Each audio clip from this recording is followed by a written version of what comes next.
Assalamualaikum warahmatullahi wabarakatuh. Salam sejahtera untuk Ananda sekalian. Hari ini kita akan membahas penerapan Pancasila dari masa ke masa. Silahkan menyaksikan. Pada masa awal kemerdekaan Indonesia, yaitu tahun 1945 sampai dengan tahun 1950, Pancasila mendapat banyak tantangan dari berbagai pihak seperti Belanda, bahkan dari masyarakat Indonesia sendiri. Ada yang ingin menggantikan Pancasila. Terdapat upaya-upaya pemberontakan terhadap NKRI di sejumlah tempat, yaitu sebagai berikut. Pertama, pemberontakan PKI, pemberontakan DITII di Jawa Barat dan Jawa Tengah, APRA, Andi Aziz, dan pemberontakan RMS.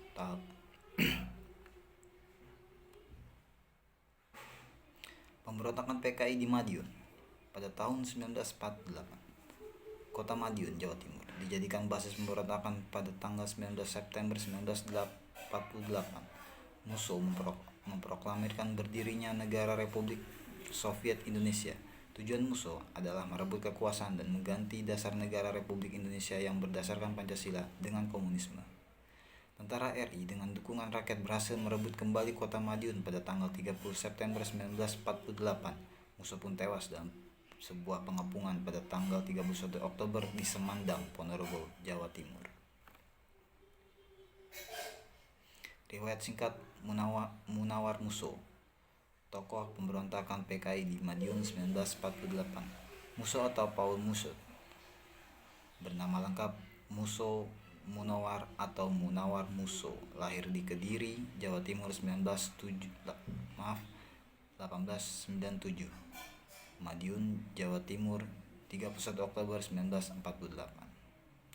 Adalah seorang tokoh komunis Indonesia yang memimpin Partai Komunis Indonesia atau PKI pada era 1920-an dan dilanjutkan pada pemberontakan Madiun 1948. Musso berasal dari keluarga berada dan hidupnya berkecukupan. Ayahnya, Mas Martorejo, adalah pegawai bank di Kecamatan Wates.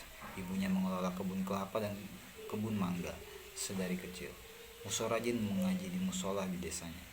Pada usia 16 tahun, Musso melanjutkan pendidikan ke sekolah guru di Batavia.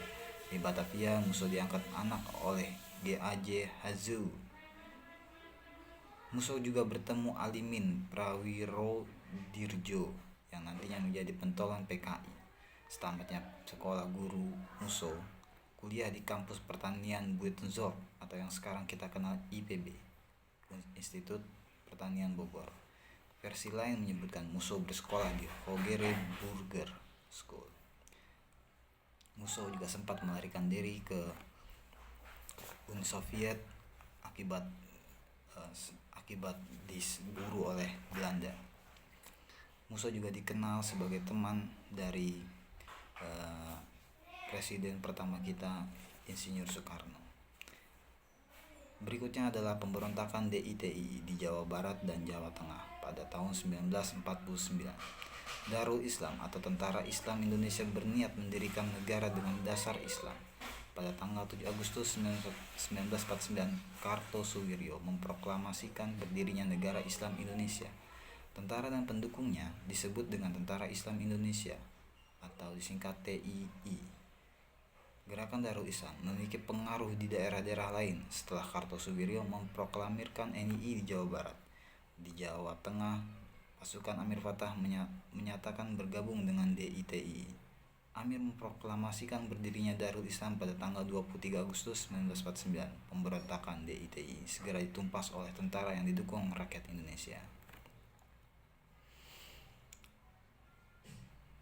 Riwayat singkat Kartosuwiryo. Sukarmaji Marijan Kartosuwiryo lahir di Cepu, Blora, Jawa Tengah pada 7 Januari 1905 dan meninggal di Pulau Onrus, Kepulauan Seribu, DKI Jakarta 5 September 1962 pada umur 57 tahun. Beliau meninggal akibat menerima hukuman tembak. Adalah seorang tokoh Islam Indonesia yang memimpin pemberontakan Darul Islam melawan pemerintah Indonesia dari tahun 1949 hingga 1962 dengan tujuan mengamalkan Al-Quran dan mendirikan negara Islam Indonesia berdasarkan hukum syariah. Kartosuwiryo menikah dengan Dewi Siti Kalsum pada 1913 sampai dengan 1998 yang hidup pada tahun 1913 sampai dengan 1998, yang merupakan putri dari Anjengan Kartawisastra, ulama asal Malangbong, Garut, dan Raden Rubu Asyah. Pernikahan Kartosuwiryo dan Dewi Siti Kalsum dikaruniai 12 anak, di mana 3 anak terakhir lahir saat Kartosuwiryo bergerilya di hutan. Selanjutnya adalah pemberontakan APRA. Pada tahun 1949 di Bandung, Angkatan Perang Ratu Adil didirikan oleh Raymond Westerling guna mempertahankan bentuk negara Pasundan yang terbentuk dikarenakan perundingan Konferensi Meja Bundar yang merupakan negara kesatuan Republik Indonesia menjadi negara serikat. APRA melakukan pemberontakan pada tanggal 23 Januari 1950 dan berhasil menguasai kota Bandung. Namun berkat dukungan rakyat, operasi militer yang dijalankan tentara APRIS atau Angkatan Bersenjata Republik Indonesia Serikat berhasil menumpas pemberontakan APRA. Setelah kejadian itu, Westerling pun melarikan diri ke luar negeri dan tidak mendapatkan hukuman ketika diburu oleh tentara Indonesia. Selanjutnya adalah pemberontakan Andi Aziz. Pemberontakan ini dilatar belakangi ketidaksukaan Kapten Andi Aziz terhadap kebijakan dikirimnya pasukan APRIS dari Jawa untuk mengamankan wilayah negara Indonesia Timur yang ada dalam pengaruh tentara Kenil. Sikap Andi Aziz tersebut dianggap bertentangan dengan semangat negara kesatuan dan ingin membentuk negara sendiri di wilayah Indonesia Timur.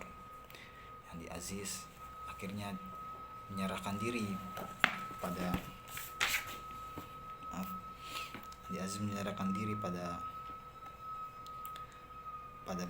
bulan Mei dan Agustus pada 26 April 1950. Namun pertempuran sengit terjadi pada bulan Mei dan Agustus pada tahun 1950 dalam pemberontakan Andi Aziz tersebut. Selanjutnya yang terakhir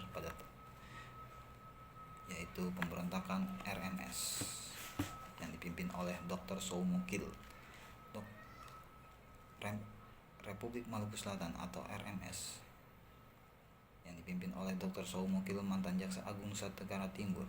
RMS berdiri pada tanggal 25 April 1950. Dalam pemberontakan ini ada gerakan separatis yang menolak integritas dan ingin membentuk negara sendiri. Pemerintah mencoba dengan bersikap lunak dengan cara merundingkan masalah RMS secara damai, tetapi ditolak hingga akhirnya pemerintah mengirimkan ekspedisi untuk menumpas keinginan separatisme kelompok RMS tersebut. Demikianlah video materi penerapan Pancasila dari masa ke masa ini. Terima kasih atas perhatiannya. Silakan mengerjakan tugas kalian dan saya ucapkan terima kasih.